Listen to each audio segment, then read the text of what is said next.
तो दोस्तों एक बार फिर से स्वागत है आपका हमारे चैनल ट्रिकी आइडियाज में। हमारा टॉपिक चल रहा है दोस्तों दिशा और दूरी। इसमें मैंने इसके नियम बता दिए हैं और एक आध क्लास हो चुके हैं दोस्तों। अब अगली क्लास में हमारा पहला क्वेश्चन है। अगर आपने दिशा और दूरी के नियम नहीं देखे तो सबसे पहले वही देखें दोस्तों, नहीं तो आपको समझ में कुछ भी नहीं आएगा। तो हमारा इसमें अगला सवाल है, रोहित एक बिंदु P से पूर्व दिशा की ओर 5 किलोमीटर चलता है। वह फिर दाएं मुड़ता है और 2 किलोमीटर चलता है। फिर से वह दाईं ओर मुड़ता है और 3 किलोमीटर चलता है। वह फिर से दाईं ओर मुड़कर 2 किलोमीटर चलता है और एक बिंदु Q पर पहुंचता है। P और Q के बीच की दूरी कितनी है? ये सवाल है दोस्तों। अब शुरू करते हैं। रोहित एक बिंदु P से पूर्व दिशा की ओर 5 किलोमीटर चलता है। तो हम वो P बिंदु यहाँ पर मान लेते हैं दोस्तों। P है, दिख रहा होगा P। तो यहाँ से पूर्व दिशा मैंने दिशाओं का ज्ञान बता दिया है दोस्तों शुरू वाले वीडियो में। यहाँ पर फिर से छोटा सा बना देता हूँ। इस तरफ को ईस्ट होता है, इस तरफ को वेस्ट, इस तरफ को नॉर्थ और इधर साउथ बता दिया है। पहला वीडियो जरूर देखें, नहीं तो समझ में नहीं आएगा कुछ। P से पूर्व दिशा की ओर 5 किलोमीटर चलता है। अब पूर्व इधर है तो इधर हम कर देंगे 5 किलोमीटर। ये हो गया हमारा 5 किलोमीटर। पूर्व दिशा की ओर 5 किलोमीटर चलता है। फिर दाएं मुड़ता है। अगर इधर को जा रहा है तो इसका राइट किधर हुआ था? तो नीचे को हुआ ना, दक्षिण की तरफ। तो दाहिने मुड़ गया, ये दाएं मुड़ता है और 2 किलोमीटर चलता है। 2 किलोमीटर हम इतना कर देते हैं इसका। 2 किलोमीटर चलता है। फिर से वह दाईं ओर मुड़ता है और 3 किलोमीटर चलता है। फिर अब इसका दायां किधर हुआ दोस्तों? नीचे की ओर मुंह करके आ रहा है ये, तो इसका दायां इधर को होगा। दाएं मुड़ता है और 3 किलोमीटर चलता है। 3 हम कर देते हैं यहाँ तक। 3 किलोमीटर चलता है। वह फिर से दाईं ओर मुड़कर 2 किलोमीटर चलता है। अब ये वेस्ट की तरफ को मुंह करके चल रहा है, तो इसका दायां किधर हुआ दोस्तों? नॉर्थ की तरफ हुआ ना। दिशाओं का ज्ञान होना आपको बहुत जरूरी है दोस्तों, इसलिए मैंने छोटा सा बना दिया है यहाँ पर।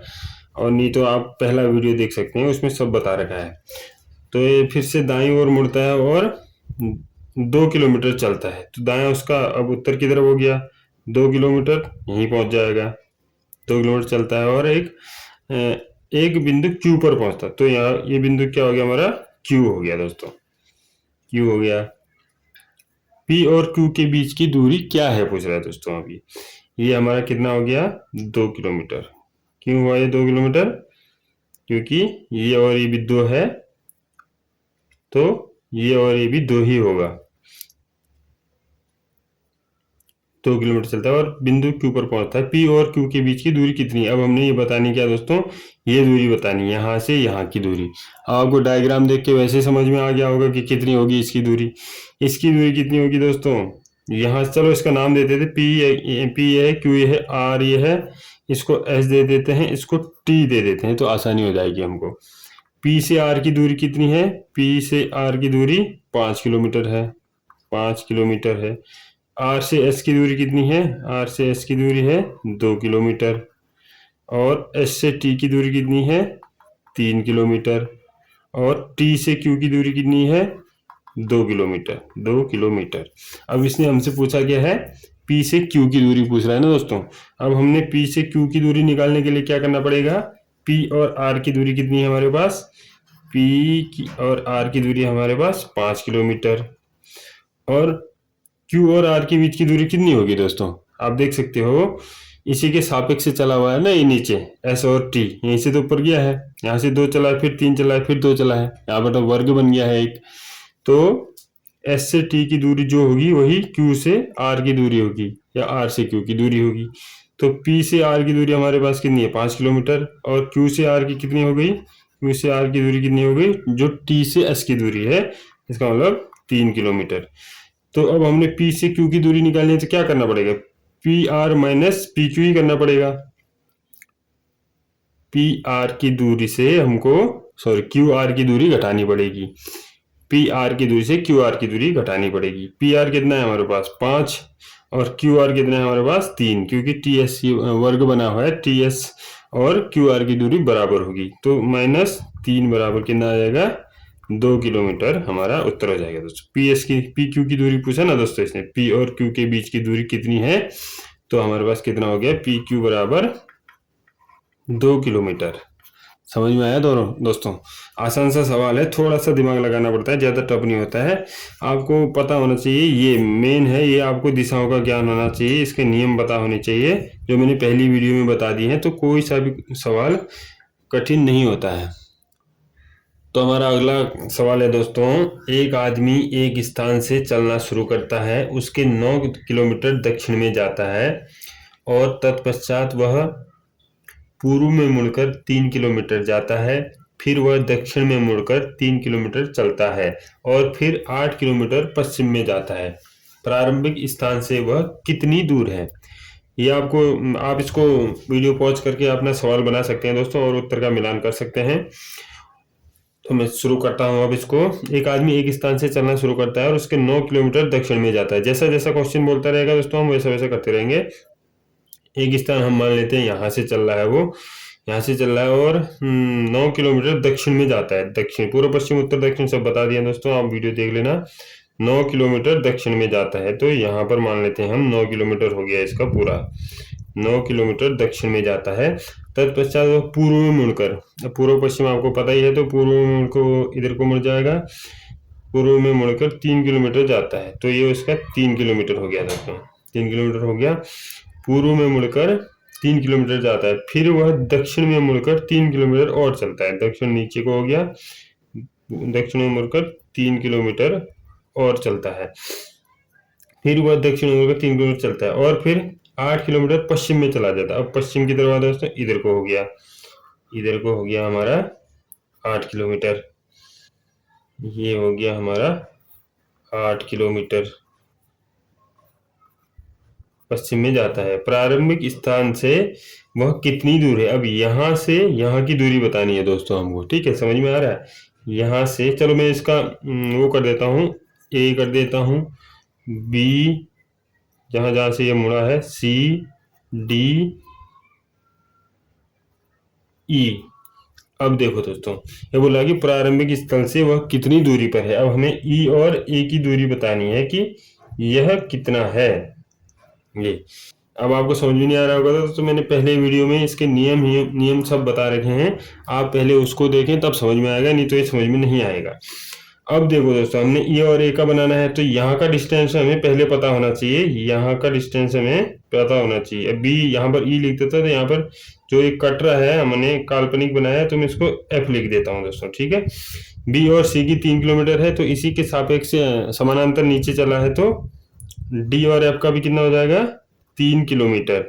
3 किलोमीटर होगा ना, होगा दोस्तों, क्योंकि बी और सी इसके समानांतर है, इतना ही दूरी इधर को है, तो अब डी और एफ भी 3 ही किलोमीटर होगा। अब ये टोटल डी से ई कितना किलोमीटर है? 8, तो 8 में से 3 कम हुआ तो कितना बचेगा? यहाँ 5 किलोमीटर बच जाएगा। ई और एफ की दूरी कितनी बच जाएगी? 5 किलोमीटर बची ना, बची दोस्तों? 5 किलोमीटर बच गई, क्योंकि पूरा ई से डी 8 किलोमीटर है और 3 किलोमीटर एफ से डी है, तो ई से एफ 5 ही बचा टोटल, तभी तो 8 हो पाएगा। और हमने अब यहाँ से दूरी ये 3 है, सी से डी 3 है और बी से ए 9 किलोमीटर है, तो हमने अब क्या देखनी है? एफ से ए की दूरी देखनी है। जब सी से डी की दूरी 3 किलोमीटर है, तो बी से एफ की दूरी भी 3 ही किलोमीटर होगी ना दोस्तों, क्योंकि ये बराबर में है और बराबर ही चला है, बराबर पे मुड़ा है। यहाँ से ये यहाँ 3 किलोमीटर चला है, फिर यहाँ से 3 किलोमीटर आया है, फिर यहाँ से मुड़ गया है, वो 8 किलोमीटर चला है, तो ये बराबर ही होगा, एक वर्ग जैसा बन गया यहाँ पर। तो 3 किलोमीटर हो गया, बी से एफ की दूरी भी 3 किलोमीटर हो गया। अब हमारे पास ए से एफ की दूरी कितनी हो गई? 9 किलोमीटर से ए से बी 9 किलोमीटर है और बी से एफ 3 किलोमीटर है, तो कितना हो गया? ए से एफ की दूरी कितनी हो गई हमारी? ए से एफ की दूरी बराबर 12 किलोमीटर। समझ में आ रहा है ना दोस्तों? ए से बी की दूरी हमारे पास जब 9 किलोमीटर है और डी से एफ की दूरी हमारे पास 3 किलोमीटर है, ए से बी की दूरी हमारे पास जब 9 किलोमीटर है और सी से डी की 3 किलोमीटर है, और सी और डी और बी और सी तो समानांतर हैं, तो इन दोनों की बराबर होगी दूरी, तो ये जुड़ जाएंगे आपस में। ए से बी की दूरी 9 किलोमीटर धन बी से एफ की दूरी 3 किलोमीटर जुड़ के हो गया ए से एफ की दूरी 12 किलोमीटर। अब समझ में आ गया होगा। और इधर क्या हुआ है? डी से एफ की दूरी 3 किलोमीटर है, क्योंकि बी से सी की दूरी 3 किलोमीटर है, ये दोनों समानांतर हैं आपस में। तो इसीलिए हमने टोटल ये 8 किलोमीटर है डी से ई की दूरी, तो ई से ई और एफ की दूरी को टोटल 8 किलोमीटर से एफ और डी की दूरी को कम कर दिया है, तभी हमारी ई और एफ की दूरी आई 5 किलोमीटर। तो ई से एफ क्या हो गया हमारा, ई से एफ की दूरी हमारी क्या हो गई, 5 किलोमीटर हो गई। बस इतना ही तो चाहिए हमको। अब हमने निकालना है क्या, ई से ए की दूरी। ई से ए की दूरी कितनी है ये निकालना है दोस्तों हमें। पाइथागोरस प्रमेय मैंने बताया था दोस्तों पहले वीडियो में, अगर नहीं देखा है तो वो जाके पक्का देखें। उसमें क्या होता था, ई और ए को इसको बोलते हैं, क्या बोलते हैं, कर्ण बोलते हैं। क्या था सूत्र, कर्ण का वर्ग बराबर ई और एफ क्या होता है, आधार होता है ये नीचे वाला, आधार का वर्ग धन, और एफ से ए क्या हो गया, लंब हो गया, लंब का वर्ग। ये सूत्र होता है दोस्तों पाइथागोरस प्रमेय का। अब यहाँ पर ये लगेगा। अब कर्ण तो हमको ज्ञात करना है, मतलब ई ए का स्क्वायर बराबर आधार क्या है हमारे पास, ई एफ का वर्ग धन लंब क्या है हमारे पास, ए एफ का वर्ग। ये हमारा सूत्र है दोस्तों। इस सूत्र से हम ए और ई निकालेंगे, इसकी दूरी निकालेंगे। अब ई ए हमारे पास है नहीं, या ए कुछ भी बोल लो, ई ए का वर्ग बराबर ई एफ का वर्ग। ई एफ कितना है हमारे पास, ई ये है, एफ ये है, 5 किलोमीटर है, 5 का वर्ग लिख देंगे, धन ए एफ का वर्ग, ए ये है, एफ ये है, ए एफ कितना है हमारे पास 12 किलोमीटर, क्योंकि 9 किलोमीटर तो ये है और बी से एफ की दूरी 3 किलोमीटर है, तो ये दोनों जुड़ गए, 9 3 12, 12 का वर्ग हो गया दोस्तों।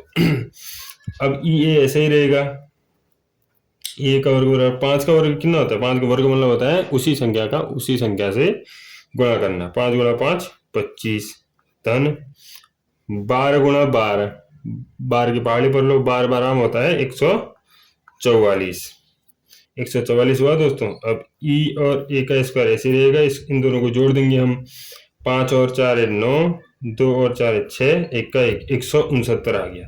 अब यहाँ से स्क्वायर हटाना है, तो हमने ई ए बराबर क्या करना होगा, 169 को रूट में डालना होगा, मतलब ये किसका वर्ग है, इसका वर्गमूल कितना होगा, 169 का वर्गमूल कितना होता है, 13 होता है दोस्तों 169 का वर्गमूल।